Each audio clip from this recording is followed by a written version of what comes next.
Paediatric surgeon ഇല്ല. നമ്മളൊരു ഹോസ്പിറ്റലിൽ ചെന്ന് പടഭണ്ഡാരം പോലെ ഒരു ഹോസ്പിറ്റലാ പുനലൂർ കെട്ടിയിട്ടേക്കുന്നത്.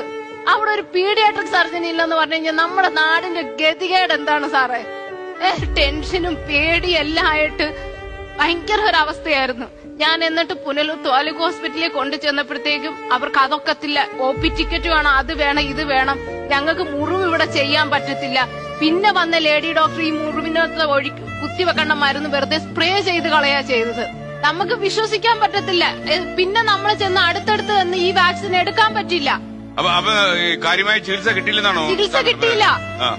അവര് നമ്മൾ ഒരു പട്ടി കടിച്ച് കൊണ്ടു ചെല്ലുമ്പോ അത്രയും കെയർലെസ് ആയിട്ട്, അതായത് അവര് സ്ഥിരം കാണുന്ന എന്റെ കുഞ്ഞിനെ ഒന്ന് എടുത്ത് വെക്ക, ഇല്ലെങ്കിൽ ആ മുറിവ് ഒന്ന് പരിശോധിക്കാൻ പോലെ ഒരു അറപ്പ് പോലായിരുന്നു ആ ഡോക്ടർ എന്റെ കുഞ്ഞിനോട് പെരുമാറിയുന്നത്. സാർ പറയാ ഒരു പെയിൻ കില്ലർ എന്റെ കുഞ്ഞിന് കൊടുത്തില്ല. അന്ന് രാത്രി കഴിച്ചു കൂട്ടിയത് അത്രയ്ക്ക് വേദന സഹിക്കാൻ പറ്റാൻ ഞാൻ പിറ്റേന്ന് ഞാൻ മെഡിസിറ്റിയെ കൊണ്ടു ചെന്നാണ് ആ മുറിവ് പരിശോധിച്ചത്. ഇവിടെ ഉള്ള താലൂക്ക് ഹോസ്പിറ്റലിൽ ഉള്ള ഡോക്ടറിന്റെ അടുത്ത് മുറിവ് കൊണ്ട് കാണിച്ചപ്പോ സർജൻ പറഞ്ഞത് എനിക്ക് കുട്ടികളെ നോക്കി പരിചയമില്ല എന്നാ പറഞ്ഞത്. പരാതി കൊടുത്തു ആർക്കെങ്കിലും? എല്ലാവർക്കും കൊടുത്തു. ഒരു മനുഷ്യൻ തിരിഞ്ഞു നോക്കിയില്ല. ഒരു മനുഷ്യൻ. നമ്മുടെ പ്രധാനമായിട്ടും പരാതി കൊടുത്തു. വീണ ജോർജിന് കൊടുത്തു, മുഖ്യമന്ത്രിക്ക് കൊടുത്തു, ജസ്റ്റിസ് തിരിച്ചകം കമ്മിറ്റിക്ക് കൊടുത്തു. ഇപ്പൊ ലാസ്റ്റ് ഞാന് മെമ്പറെ ഇതുപോലെ എന്റെ കുഞ്ഞിനെ പട്ടി കടിച്ച് ഇവിടെ ഭയങ്കര തെരുവുനായ ശല്യാണെന്ന് പറഞ്ഞപ്പോഴത്തേക്ക് ഞാൻ പഞ്ചായത്തിൽ വന്ന് പരാതി കൊടുക്കുന്നുണ്ട്. മെമ്പർ എന്നോട് പറഞ്ഞ എന്താണെന്നറിയാമോ? നീ പട്ടിക്കെതിരെ പരാതി കൊടുക്കാൻ പഞ്ചായത്തിൽ ചെന്ന് നിനക്കെതിരെ കേസെടുക്കുമെന്ന. ഈ പല്ല് കൊണ്ട് കടിച്ചിട്ട് ഈ മുറിവ് മൊത്തം ഇത് മാംസം, അതായത് ഉള്ളിലുള്ള നമ്മുടെ ആ കൊഴുപ്പ് വരെ വെളിയിൽ വന്നെന്നുള്ളത് അതെല്ലാം പറിച്ച്, അതൊരു പിഞ്ചു കുഞ്ഞാണെന്ന് ഓർക്കണം. 19 കിലോയെ ഉള്ളായിരുന്നു എന്റെ കുഞ്ഞ്. ആ അവസ്ഥയിൽ എന്റെ കുഞ്ഞിന്റെ കയ്യില് അതിന് ആ പട്ടിയുടെ വായിൽ മൊത്തം ഇരിക്കാന്നുള്ള കൈ മാത്രമേ ഉള്ളായിരുന്നു. ഞാൻ ഒട്ടും താമസിച്ചില്ല, നേരെ അവിടെ താലൂക്കിൽ കൊണ്ടുചെന്ന് എടുത്തോണ്ട് കൊണ്ടുചെന്നിട്ട് ഞാൻ പറഞ്ഞു മോളെ പട്ടി കടിച്ചതാണ്. അപ്പൊ ഉച്ച നേരം അവിടെ പേഷ്യൻസ് വലുതായിട്ടില്ല. എന്റെ കുഞ്ഞിനെ കെയർ ചെയ്യുന്നതായിട്ട് മതിയായിരുന്നു അവിടുത്തെ ബാക്കി ട്രീറ്റ്മെന്റ്. അവിടുന്ന് സെക്യൂരിറ്റി പറഞ്ഞ എന്താ, OP ടിക്കറ്റ് ഇല്ലാതെ കുഞ്ഞിനെ കാണിക്കാൻ പറ്റത്തില്ല എന്ന് പറഞ്ഞു. OP ടിക്കറ്റ് എടുത്ത് അവിടുന്ന് കൊണ്ടുവന്ന് ഡോക്ടറെ കയറി കാണിച്ചപ്പം ഡോക്ടർ പറഞ്ഞെന്തോ, നമ്മുടെ ഡോക്ടറെ മുറിവിനകത്തൂടെ ബ്ലഡ് പോകുന്നു, ഞങ്ങൾക്ക് മുറിവിനകത്തൊന്നും ചെയ്യാൻ പറ്റില്ല. ഓക്കെ, പോയി ടെസ്റ്റ് ഡോസ് എടുക്ക്. ഇവിടുത്തെ സർജനെ കാണിക്കാൻ പറഞ്ഞു. ഈ 1 മണിക്ക് ഗവൺമെന്റ് ആശുപത്രി ഇരിക്കുന്ന ഡോക്ടേഴ്സ് 1 മണിയാകുമ്പോ എവിടെ പോവാ സാറേ? ഞാൻ പറഞ്ഞു ഡോക്ടർ ടെസ്റ്റ് ഡോസ് എടുത്തിട്ട് സർജനെ കാണിക്കാം. ഒക്കത്തില്ല, ഡോക്ടർ 1 മണിയാകുമ്പോ പോകുമെന്ന് പറഞ്ഞു. അവിടുന്ന് ടെസ്റ്റ് ഡോസ് എടുപ്പിക്കാതെ ഞാൻ ഡോക്ടറെ കണ്ടു. അപ്പൊ പുള്ളി പറഞ്ഞു എനിക്ക് കുഞ്ഞുങ്ങളെ നോക്കി പരിചയമില്ല, നിങ്ങൾ മെഡിക്കൽ കോളേജിലേക്ക് കൊണ്ടുവന്നു. ഞാൻ അതുപോലെ തന്നെ തിരിച്ചു കൊണ്ടുവന്നു ഇഞ്ചക്ഷൻ റൂമിൽ കൊണ്ടു ചെന്നപ്പോഴത്തേക്ക് അവിടെ പേഷ്യന്റ് ഉണ്ട്. എന്റെ കുഞ്ഞിനെ കയറി ഇഞ്ചക്ഷൻ എടുത്തിട്ട് ഞാൻ ഓടിപ്പോകുന്നില്ലല്ലോ.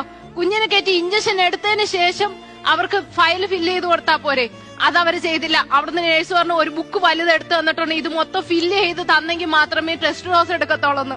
അതും ടെസ്റ്റ് ഡോസ് എടുത്ത് 1:20 സാറ് പറയാൻ. 12 മണിക്ക് പട്ടി കടിച്ച എന്റെ കുഞ്ഞിന് 1:20.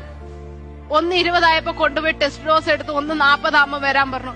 1:40 അതുവരെ എന്റെ കുഞ്ഞിനെ അവിടെ ഇരുത്തിട്ട് ഞാൻ ഡോക്ടറിനോട് എന്നിട്ട് പറഞ്ഞു ഡോക്ടർ ഇതുപോലെ ടെസ്റ്റ് ഡോസ്. ആ ശരി കുഴപ്പമില്ല, നിങ്ങളൊരു കഞ്ഞി കൊണ്ട് ഇഞ്ചക്ഷൻ എടുക്കാൻ പറഞ്ഞു.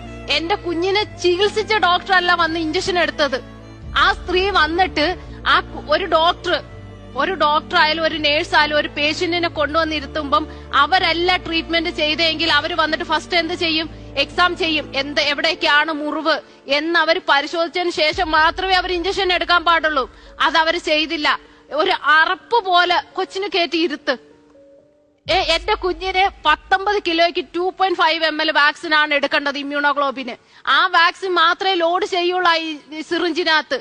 ആ മരുന്ന് ഈ മുറിവിനകത്ത് എടുക്കാൻ പറ്റിയില്ല എന്നുണ്ടെങ്കിൽ ആ ശരീരത്തിന്റെ വേറെ ഏത് ഭാഗത്ത് എടുത്താലും മതിയായിരുന്നു. അവരത് ചെയ്തില്ല. അവർക്ക് പോകേണ്ട ധൃതി കൊണ്ടിട്ട് അവര് ചെയ്തതെന്ന് വെച്ച് കഴിഞ്ഞാൽ ആ വലിയ മുറിവിലാണ് ഇഞ്ചക്ഷൻ എടുത്തത്. വലിയ മുറിവ് ഇഞ്ചക്ഷൻ എടുത്തപ്പോഴത്തേക്ക് ആ മരുന്ന് ഫുള്ള് വെളിയിലേക്ക് പോയി.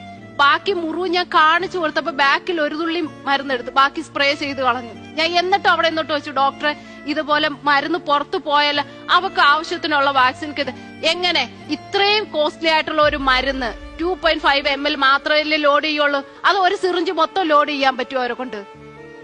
നമ്മുടെ നാടിന്റെ അനാസ്ഥയാണ് സാറേ. ഇപ്പൊ പട്ടിയെ വന്ധീകരിച്ചിട്ട് ജനങ്ങളുടെ ഇടയ്ക്കേട്ടാണ് ഇറക്കി വിടേണ്ടത്. അതിന് ഷെൽട്ടർ ഒരുക്കി സെപ്പറേറ്റ് ചെയ്യണം. പിന്നെ നിങ്ങൾ കുട്ടിയെ മെഡിക്കൽ കോളേജിൽ കൊണ്ടുപോയില്ല. ഇല്ല, അന്ന് ഞാൻ ചെന്നിട്ട് ഡോക്ടറിനോട് പറഞ്ഞു, ഡോക്ടർ ഈ എമർജൻസി ഇപ്പൊ തന്നെ ഞാൻ മെഡിക്കൽ കോളേജിൽ കൊണ്ടുപോട്ടെ എന്ന് ചോദിച്ചു. അപ്പൊ ഡോക്ടർ പറഞ്ഞു കുഴപ്പമില്ല, നാളെ കൊണ്ടുപോയാലും മതി, വാക്സിൻ എടുത്തിട്ടുണ്ടല്ലോ എന്ന് പറഞ്ഞു. ഞാൻ എന്നിട്ട് പിറ്റേന്ന് മെഡിസിറ്റിയിലാ കൊണ്ടുപോയത്. മെഡിസിറ്റി കൊണ്ട് ചെന്നപ്പോഴത്തേക്ക് അവിടുത്തെ ഡോക്ടർ തന്നെയാണ് അവളെ പിടിച്ച്, കൈ പൊങ്ങുന്നില്ല. അന്ന് രാത്രി ഒരു തുള്ളി വെള്ളം പോലും കുടിച്ചില്ല എന്നെ കുഞ്ഞ്. ഞാൻ ഇരുന്ന് നേരം വിളിപ്പിച്ചിട്ടാണ് ഞാൻ പിറ്റേന്ന് കൊണ്ടുവന്നത്. നമ്മുടെ നാട്ടില് ഒരു പീഡിയാട്രിക് സർജൻ ഇല്ല. നമ്മളൊരു ഹോസ്പിറ്റലിൽ ചെന്ന് പടഭണ്ഡാരം പോലെ ഒരു ഹോസ്പിറ്റലാ പുനലൂർ കെട്ടിയിട്ടേക്കുന്നത്. അവിടെ ഒരു പീഡിയാട്രിക് സർജൻ ഇല്ലെന്ന് പറഞ്ഞു കഴിഞ്ഞാൽ നമ്മുടെ നാടിന്റെ ഗതികേട് എന്താണ് സാറേ? ഞാൻ ഇന്ന് പിറ്റേന്ന് അവിടെ കൊണ്ടു ചെന്നപ്പോഴത്തേക്ക് ആ ഡോക്ടർ തന്നെയാണ് ആ കൈ പിടിച്ച് ക്ലീൻ ചെയ്ത് മുറിവ് കെട്ടി. എന്നിട്ട് എന്റെ അടുത്തോണ്ട് പുറത്ത് എങ്ങും കൊണ്ടുപോയി ഡ്രസ്സ് ചെയ്യരുത്, നീ തന്നെ ഡ്രസ്സ് ചെയ്യാവൂ. അതും എന്നെ കൊണ്ടുവന്നപ്പോ ഞാൻ ഡോക്ടറിനോട് എടുത്തു ചോദിച്ചു, എന്റെ കുഞ്ഞിന്റെ ജീവനും പേടിക്കാനൊന്നും ഇല്ലല്ലോ ഡോക്ടറെ? ആ വാക്സിൻ കൃത്യമായിട്ട് എടുത്തിട്ടുണ്ടെങ്കിൽ ആ മുറിവ് ഒരിക്കലും മരണകാരണം അല്ല എന്നാ ഡോക്ടർ എനിക്ക് വാക്ക് തന്നതാ. എന്നിട്ട് ഞാൻ ഡ്രസ്സ് ചെയ്ത് ഉണങ്ങി. ഡോക്ടർ പറയാൻ ആ മാസം 20-ാം തീയതി എന്റെ കുഞ്ഞിന്റെ 8ാമത്തെ ബർത്ത്ഡേ ആയിരുന്നു. എല്ലാരും പറഞ്ഞു കേക്ക് കൊടുക്കണ്ട, മുട്ടയൊക്കെ അല്ലേ എന്ന് പറഞ്ഞിട്ട് ഞാൻ ഒരു കേക്ക് പോലും വാങ്ങിച്ചു കൊടുത്തില്ല. ആ മാസം 28-ാം തീയതി, ഒരു മാസത്തില് സാറേ ഇതൊക്കെ സംഭവിക്കുന്നു, ഒരു മാസം തികഞ്ഞില്ല. ആ ഏപ്രിൽ 28-ാം തീയതി ആ കരിഞ്ഞ മുറിവിനകത്ത് തന്നെയാണ് കുത്തിവലി വന്നത്. പിറ്റേന്ന് ഞാന് 30-ാം തീയതി മെഡിസിറ്റിയിൽ തന്നെ കൊണ്ടുപോയി. ആ മുറിവ് കരിഞ്ഞെന്ന് പറഞ്ഞു കഴിഞ്ഞാൽ ഇനി അവിടെ ഒരു പാടല്ലാതെ വേറെ ഒന്നും ഇല്ലായിരുന്നു. മെഡിസിറ്റി കൊണ്ട് ചെന്ന് ഡോക്ടർ എല്ലാം പരിശോധിച്ചപ്പോ അപ്പോഴും ഡോക്ടർ ചോദിച്ചു, കൃത്യമായിട്ട് വാക്സിൻ എടുത്തതല്ലേ, അപ്പൊ ജീവന് പേടിക്കാനില്ലാന്ന്. ഞാൻ അത് വിശ്വസിച്ചിട്ടാണ് ഞാൻ അന്ന് വീട്ടിൽ വന്ന്. അന്ന് വീട്ടിൽ രാത്രി 2 മണിയായപ്പോഴത്തേക്ക് എന്റെ കുഞ്ഞിന് നിർത്താതെ ടെമ്പറേച്ചർ, എന്തൊക്കെ ചെയ്തിട്ടും പറ്റുന്നില്ല. പിന്നെ പിറ്റേന്ന് രാവിലെ ഞാൻ അവളെ സ്ഥിരം കാണിക്കുന്ന പീഡിയാട്രീഷ്യനെ കൊണ്ട് കാണിച്ചപ്പോ ഡോക്ടർ പറഞ്ഞു, ഈ നിമിഷം, അതായത് ഇങ്ങനെ കുനിയില്ല സാർ, അത്രയ്ക്ക് നിലവിളിക്കും, നട്ടെല്ലാം പൊളക്കുന്ന വേദന കൊണ്ട്. അങ്ങനെ ഞാൻ അപ്പൊ തന്നെ SIT കൊണ്ടുപോയി. SIT കൊണ്ടു ചെന്ന് എല്ലാ പരിശോധനയ്ക്കും നിന്ന് കൊടുത്തു. ഒബ്സർവേഷനിൽ ഇരിക്കുമ്പോ അപ്പൊ ഡോക്ടർ വിശ്വസിക്കുന്നില്ല. കാരണം അവൾ പേവിഷബാധയുടെ ഒരു ലക്ഷണങ്ങളും കാണിക്കുന്നില്ല. അവൾ മെയ് 5-ാം തീയതി മരിക്കുന്നു. മെയ് 6-ാം തീയതിയാണ് അവൾക്ക് ലാസ്റ്റ് വാക്സിൻ എടുക്കേണ്ടത്. എന്നിട്ട് അവക്കെല്ലാം പരിശോധിച്ചു നോക്കിയപ്പോഴത്തേക്ക് കാലിനൊരു സെൻസേഷൻ കുറവല്ലാതെ വേറൊരു നട്ടെല്ല് കുത്തിയെടുത്ത് പരിശോധിക്കുക, ഒബ്സർവേഷനിൽ ഇരിക്കുന്നു പറഞ്ഞ രാത്രി 12 മണിക്ക് അവളെ ICU കൊണ്ടുപോയി ഡോക്ടറെ കാണിച്ചപ്പോഴത്തേക്കും കിടുങ്ങലായിട്ട് സപ്പോസിറ്ററി എല്ലാം വെച്ച് വെളിയിലേക്ക് വിട്ടു. എന്റെ വായുടെ കാറ്റ് ജസ്റ്റ് ആ മുഖത്ത് അടിച്ചതേ ഉള്ളൂ എന്റെ കുഞ്ഞ് വയലന്റ് ആയത്. ഡോക്ടർ പറയണ ഒരു അമ്മ എന്ന നിലയ്ക്ക് ഞാൻ എന്ത് ചെയ്യാന്, അവൾ ഒരു മനുഷ്യനെ അടുപ്പിച്ചില്ല എന്നുള്ളതാ. വെള്ളച്ചാതി എടുത്ത് ICUലെ റൂമില് കൊണ്ടുപോയി കട്ടിലേക്ക് കിടത്തിയപ്പോ പുതപ്പെല്ലാം കൂടെ മൂടി പൊതച്ചിട്ട് ഒരു മനുഷ്യനെ അടുപ്പിക്കാത്ത വിധത്തിൽ അവള് കിടന്നത്. ലാസ്റ്റ് കരഞ്ഞ് കാല് പിടിച്ചിട്ടാ ഞാൻ സ്കാൻ ചെയ്യാൻ കൊണ്ടുപോയത്. ആ ഡോക്ടർമാര് പോലും വിശ്വസിക്കുന്നില്ല. ആ കുഞ്ഞിന് പിറ്റേന്ന് രാവിലെ അവിടെ അഡ്മിറ്റ് ചെയ്തു. ഐസൊലേഷൻ വാർഡിൽ അഡ്മിറ്റ് ചെയ്തിട്ട് പിറ്റേന്ന് രാവിലെ വായില് തുപ്പലെടുക്കാൻ, അത് ആ കുഞ്ഞ് കിടന്നു കൊടുത്തു. വായിന്ന് തുപ്പലെടുക്കാനും നട്ടല് കുത്തി പരിശോധിക്കാനും എല്ലാം നിന്ന് കൊടുത്തിട്ട് ഡോക്ടർ പറയാൻ പരിശോധിച്ചിട്ട് വന്നിട്ട് അവിടെ കൗൺസിലിംഗ് റൂമിൽ കയറ്റിട്ട് പറഞ്ഞു, ഇനി കിട്ടത്തില്ല, ഞങ്ങൾക്ക് ഒരിക്കലും വിശ്വസിക്കാൻ പറ്റുന്നില്ല, നിങ്ങളുടെ മകൾക്ക് ഇങ്ങനൊരു അസുഖമാണെന്ന്. ഇനി ഉമ്മക്ക് അറിയാതെ കുഞ്ഞിന്റെ മുന്നിൽ എന്താഗ്രഹം, ഞാൻ എന്താഗ്രഹം സാർ സാധിച്ചു കൊടുക്കേണ്ടത്? ഈ സെക്കൻഡ് മരിച്ചാൽ മരിക്കുന്നുള്ള എന്റെ കുഞ്ഞിന് ഞാൻ എന്താഗ്രഹമാണ് സാധിച്ചു കൊടുക്കാനുള്ളത്? അതിനൊക്കെ ഉത്തരവാദിയാണ്.